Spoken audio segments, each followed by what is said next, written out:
Good morning, Dawgpound South campers. This is the Cleveland Browns Dawgpound South podcast, part of the Fanatical Elves Network, part of the Fans First Sports Network. I'm your host, Steve Gill. Well, it's been another interesting week in the Browns universe. First of all, let me apologize for not being with you Thursday. I did some yard work and apparently got hold of some poison ivy. And I went to what I affectionately call a doc in a box. And they gave me some stuff which made me a little drowsy, but I'm feeling much better now. So let's talk about the Cleveland Browns. First of all, it does not look like the Cleveland Cavaliers are going to survive the Eastern Conference Finals.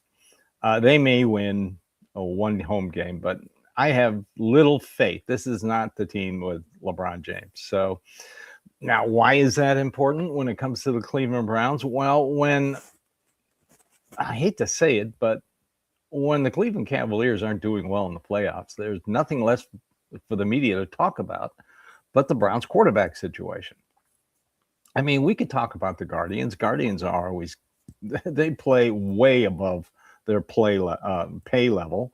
And they are such an inspiring team to watch, all those young players, but they don't generate the advertising clicks that the Cavaliers in a postseason or the Cleveland Browns quarterback situation will generate. So we have to have quarterback trackers during OTAs.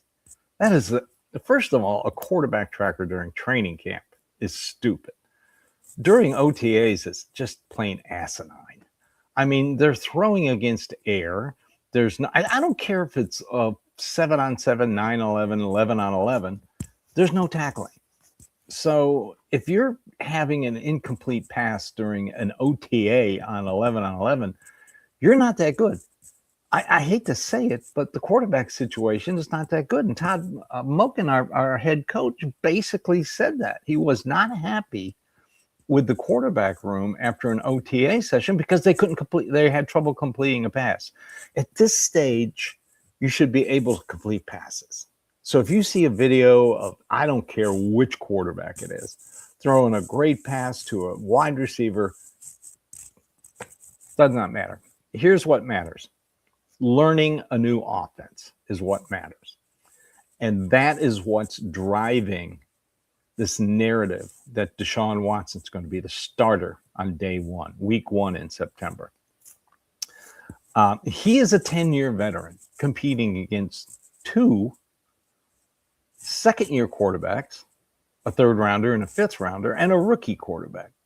If he doesn't pick up the offense quicker than them, if he isn't able to assimilate and translate in his mind the new offense quicker than the other 3, then he's not a very good quarterback. But he's a 10-year veteran, 3-time Pro Bowler. So, of course, he is going to be able to know the offense quicker than the other 3. So that's going to translate in the media's mind that this guy is got what it takes to be a quality NFL starter. There's only one person who knows who the starter of the Cleveland Browns is going to be, and that's our head coach, Todd Monken. He's the only one. He hasn't told anybody what his thoughts are outside that building, and no one in that building has told anyone outside that building what the head coach's thoughts are on the starting quarterback. That's what I've been told. Only Todd Monken knows, and he's told the media that the first depth chart come July, the beginning of training camp. And I've been told that that's going to be written in extremely erasable pencil. I mean, what he puts up the first day as a depth chart in July may be completely different come August. So you might as well accept that right now. And another thing to know about, he is 60 years old. He's a 60-year-old coach. And this is his first opportunity to be a head coach in the NFL. He is extremely, and you can see it anytime he talks to the media, anytime his opening press conference where he almost broke down in tears.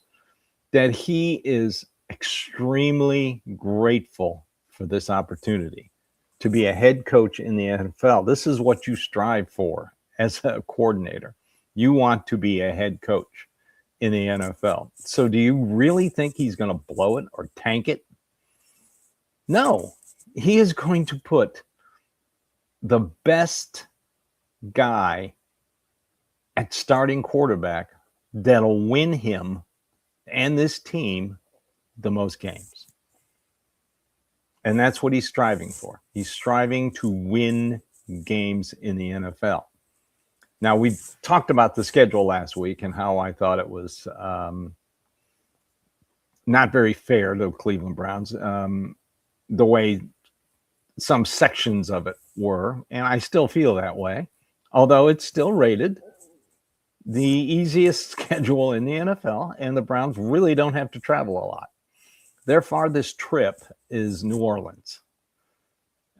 They get out of the Eastern time zone twice, once to come to here in Nashville and the other time to go to New Orleans. Well, the other three teams have also leave the Eastern time zone twice, but the other three have to go to Europe.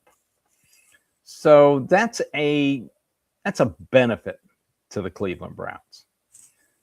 Let's take a quick break.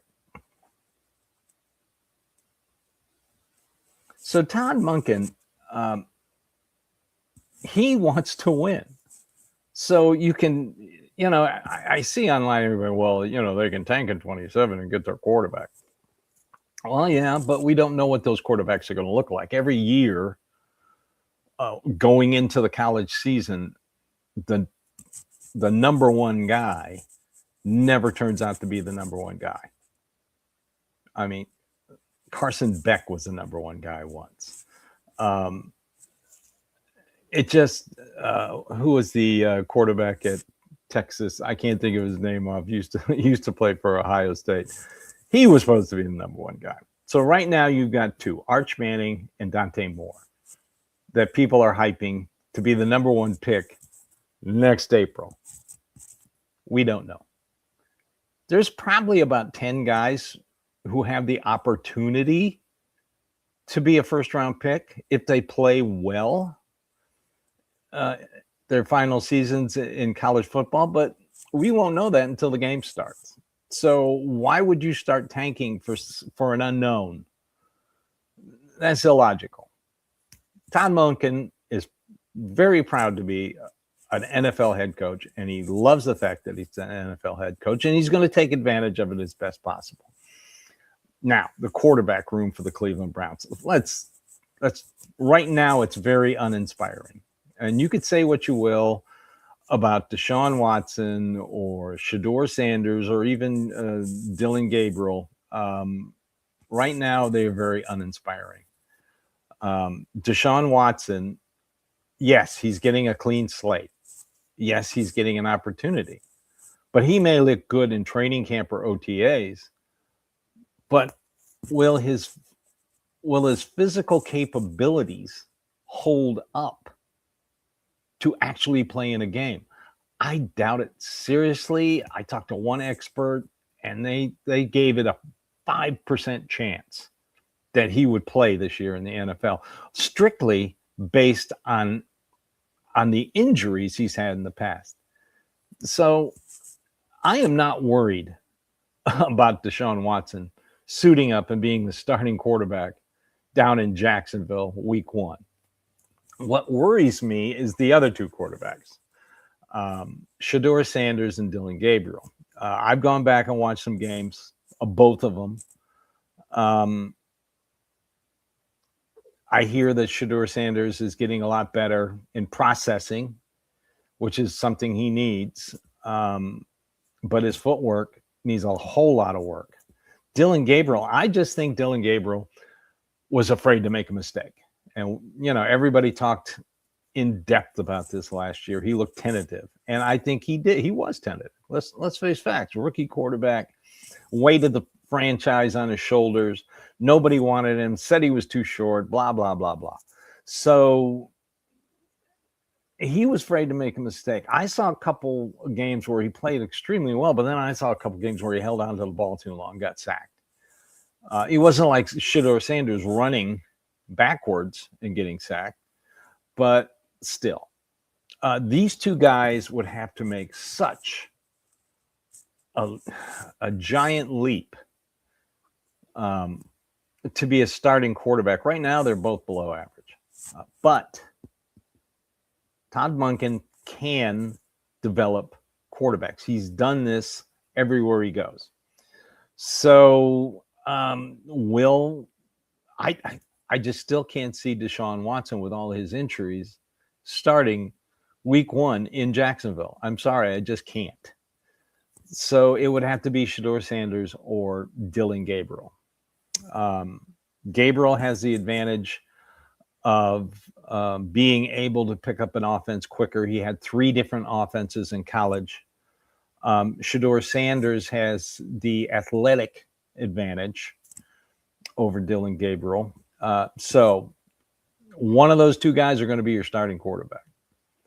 Now, what happens to the other one when the starter is named? I don't know. I'm sure Andrew Berry's going to hold on to everybody he possibly can when training camps happen, because injuries happen during training camp. And you could get a draft pick for either one. Personally, I don't care who wins the starting quarterback as long as the Browns win. That's all I care about. I am not a Sanders guy. I am not a Gabriel guy. I am not a Watson guy. I am a Cleveland Browns guy. And that's all I want, is it for them to win. They don't need a franchise quarterback to win the Super Bowl. The Seattle Seahawks proved that last year. What you need is a team, a talented team. So right now, after 2 very good drafts and after 2 very good off seasons, the talent is accumulating on this roster. If the offensive line can hold up, and I have pretty good faith they can, durable guys. I like the Fano as a left tackle. Parker Brailsford, I've been more and more impressed with him the more I watch a video of him at Alabama. So I think the offensive line can hold up. Denzel Boston is a beast. He is just a beast. And you throw in a weapon like Concepcion, who I saw a lot last year living in SEC country. So this team, and hey, here's something from OTAs nobody talked about. Quinshon Judkins looks healthy. Everybody was saying he wouldn't be ready till training camp. Boom, he looks pretty damn good now. So the running game gets going. The offensive line holds up. We've got weapons. Jerry Jeudy should benefit from these 2 rookies. So should Harold Fannin. The offense has to improve because it was the worst in the league. So I have faith in Todd Monken in producing the right player to start for the Cleveland Browns. I also have confidence that it ain't going to be Deshaun Watson. So take that into consideration, because as the Cavs lose, the quarterback throwing against air, who looks physically capable against no physical contact, will be the narrative that the media is going to push. All right. So this has been the Cleveland Browns Dawgpound South podcast, part of the Fanatical Elves Network, part of the Fans First Sports Network. I'm your host, Steve Gill. As always, I thank you for watching, listening, following, and subscribing to us here at the Fanatical Elves Network, because we're Browns fans just like you, and we root for the Cleveland Browns. So everybody, have a great day, and go Browns.